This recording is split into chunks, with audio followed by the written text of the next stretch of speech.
No, ja, jak mówię, byłem bardzo pewny siebie, no ale to mogło się skończyć po prostu, jak to mi się później wielokrotnie zdarzało, totalną niechęcią autora, który mógł do mnie napisać, że niech pan se przerabia swoje powieści, a nie moje. Tymczasem Jerzy Andrzejewski zrobił zupełnie coś przeciwnego.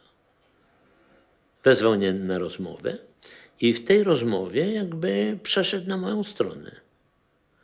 Myślę, że kryła się za tym pewnie chęć zrobienia tej powieści jeszcze raz.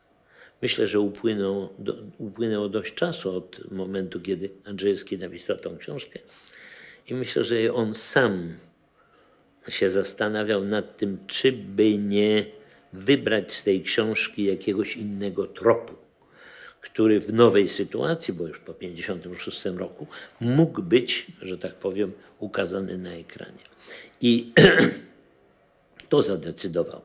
Mało. Andrzejewski nie tylko pozwolił mi, że tak powiem, zrobić taki film, ale sam bardzo się zaangażował i napisał nowy scenariusz.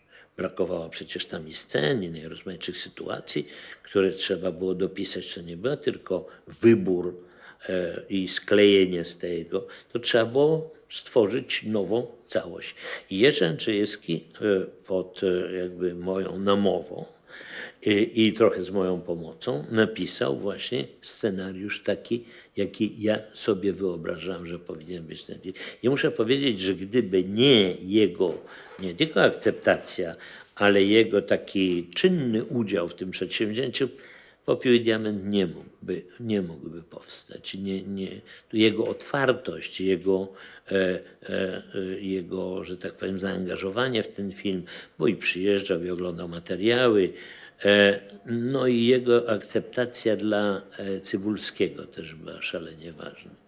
Bo z kolei film był robiony we Wrocławiu. To było też ogromnie ważne, dlatego że trzeba sobie powiedzieć może jeszcze jedną rzecz. Mianowicie, że polska kinematografia, jak się zaczęła rozwijać, to wytwórnia w Łodzi już nie była wystarczająca. Stworzono dodatkową wytwórnię w Warszawie, głównie dla produkcji filmów takich propagandowo-dokumentalnych, które powstawały dla takich użytkowych.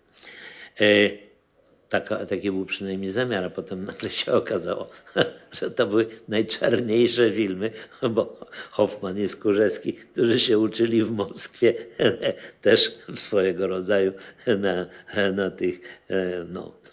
na taką żelazną gwardię podpierającą, że tak powiem, w Polsce władzę, okazali się ludźmi, którzy przyjechali i zrobili najczarniejsze filmy dokumentalne tamtych czasów, które do dzisiaj nas zdumiewają. Myślę, że powstała jeszcze wytwórnia we Wrocławiu. Zamiar wybudowania wytwórni we Wrocławiu jest ważny tu w tym wypadku, żeby o tym powiedzieć, ponieważ za tym kryje się pewna myśl, która miała głęboki sens.